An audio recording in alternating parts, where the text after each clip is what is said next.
Bless you, Father. Hallelujah. Amen. Hallelujah. Hallelujah. Hallelujah. Hallelujah. Hallelujah. Christ took away our infirmities and cured our diseases. Hallelujah. Hallelujah. Hallelujah. The Lord be with you. With the Spirit. A reading from the Holy Gospel according to Mark. Glory to the Lord. To you, O Lord. On leaving the synagogue, Jesus entered the house of Simon and Andrew with James and John. Simon's mother-in-law lay sick with a fever. They immediately told him about her. He approached, grasped her hand, and helped her up. Then the fever left her, and she waited on them. When it was evening, after sunset, they brought to him all who were ill or possessed by demons.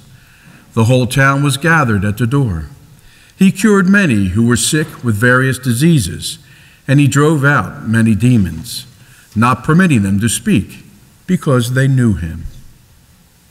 Rising very early before dawn, he left and went off to a deserted place where he prayed. Simon and those who were with him pursued him. On finding him, said, "Everyone is looking for you." He told them, "Let us go to the nearby villages, that I may preach there also. For this purpose have I come." So he went into their synagogues, preaching and driving out demons throughout the whole of Galilee. The Gospel of the Lord. Praise to you, Lord Jesus Christ. Bless you, Father. All right.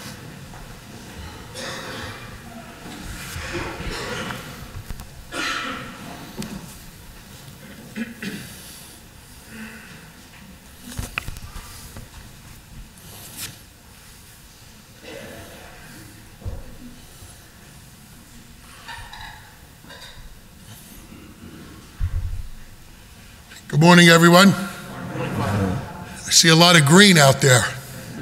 Is there a football game today? Well, I'm going to share a football story with you since it's Super Bowl Sunday. It has to do with knowing one's purpose. In today's gospel story, Jesus says to us, "It is for this purpose that I have come." Jesus knew his purpose and for what it was he was created for. And it's a question for all of us. And sometimes we learn that throughout our lives, from the time we're small, and sometimes right up until the time we depart from this world, right? We're always in school in some sense, the school of life. But knowing one's purpose, I learned this one time, freshman year in high school, playing freshman football. And I think towards the end of the season, I don't remember with how many weeks left, they would call up some of us to practice with the varsity team and the JV guys. And I guess this was done, I don't know so much as a gift, but I guess just so we can kind of learn the ins and outs of what the other older guys were doing. And I remember being called up for this. I was so excited, you know. I'm finally going to run out there with these, because you got to remember, when you're a freshman, the seniors look quite big, right? So you feel like now you're part of the in crowd and you've made it and all the rest. Well, we learned rather quickly that as freshmen, we had to do all the dirty work. So we brought out the water buckets. And when they were empty, we had to go fill them up. We had to get the dummies in place, sometimes even clean equipment. And after about 3-4 days of this, I kind of got tired. And I remember sitting on the sideline, starting to complain. I don't know why we'd get called up for something like this. This is terrible. I might have even used some superlatives in there, and or expletives, I guess. And one of the coaches heard me, and he pulls me around, and he says, "What are you complaining about?" And I said, "Well, I don't even know why I'm here. I'm just filling up buckets and carrying people's equipment and cleaning it. I could have thought of a million better places to be. And he says to me, "You don't know your purpose."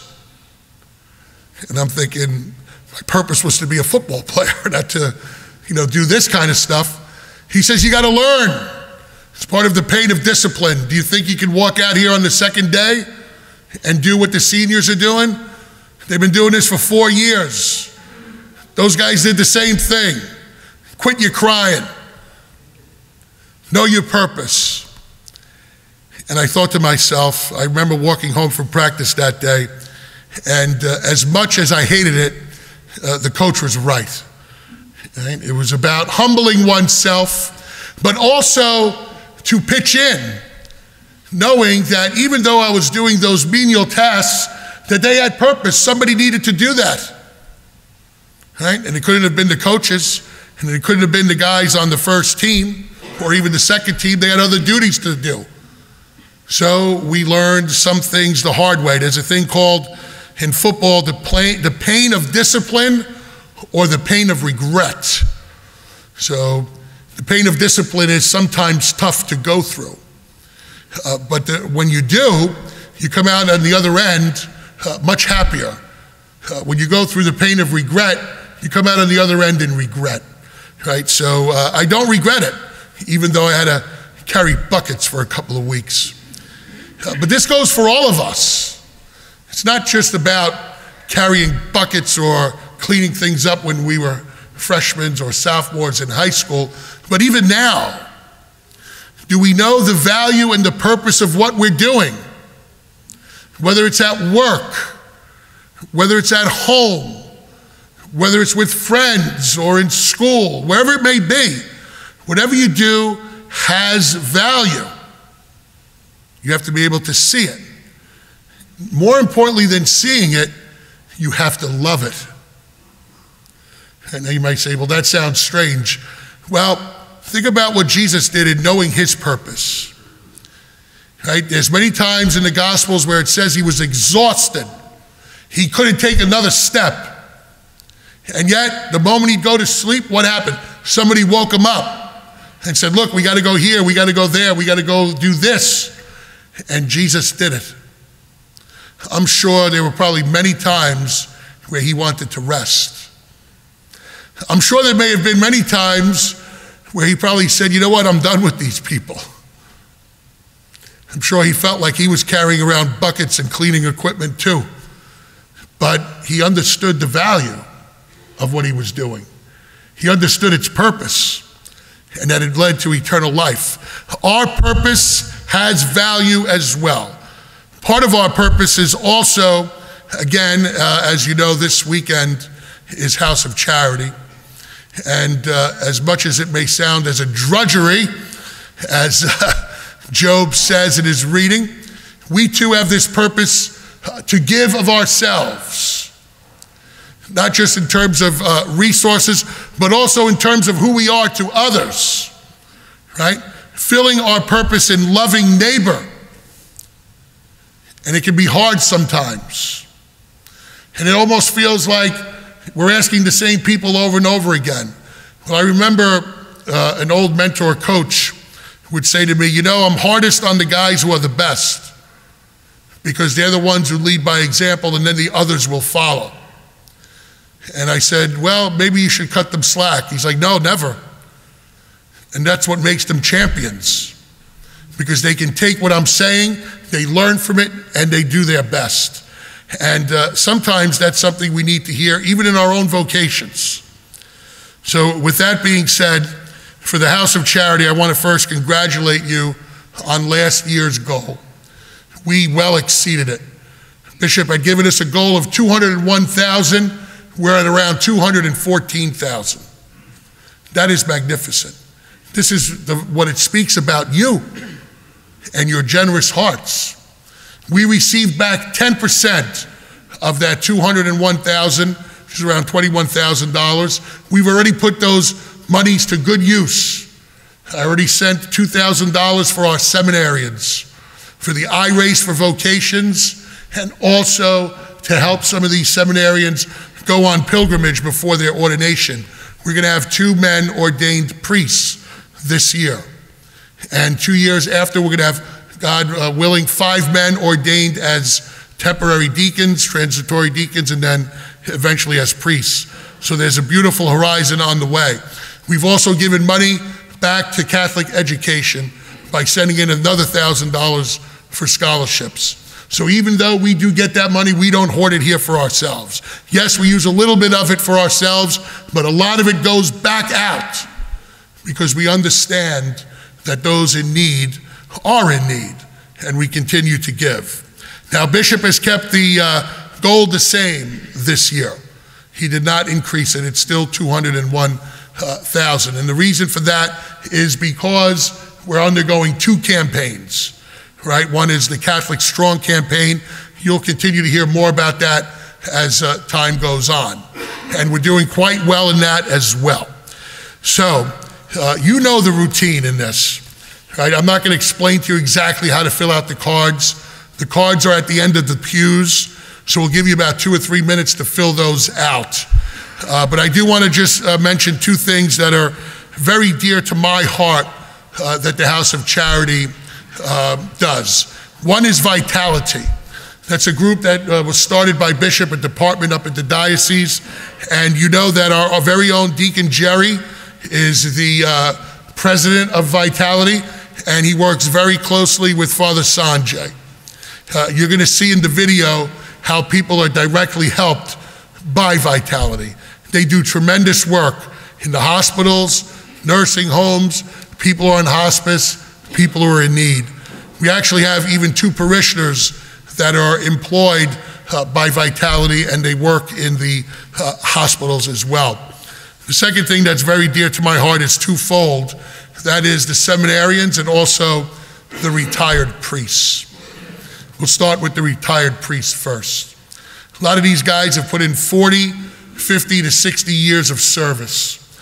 Many of them who retire go to a retirement home in Cherry Hill.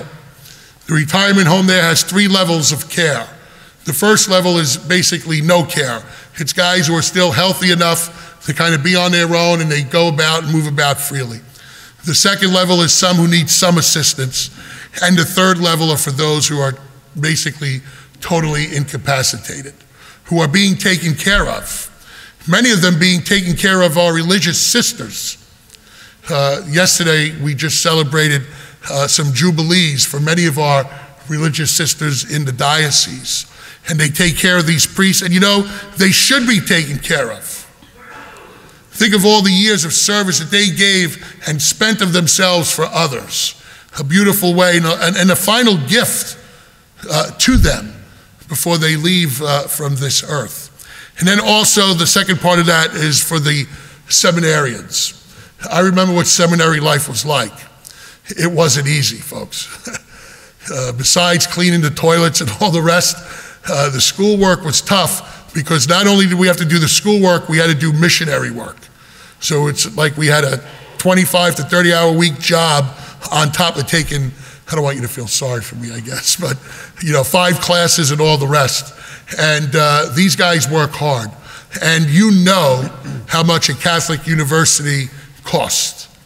And if we have 22 men in the seminary, you can times that by what a tuition costs, let's say at Seton Hall or at Villanova.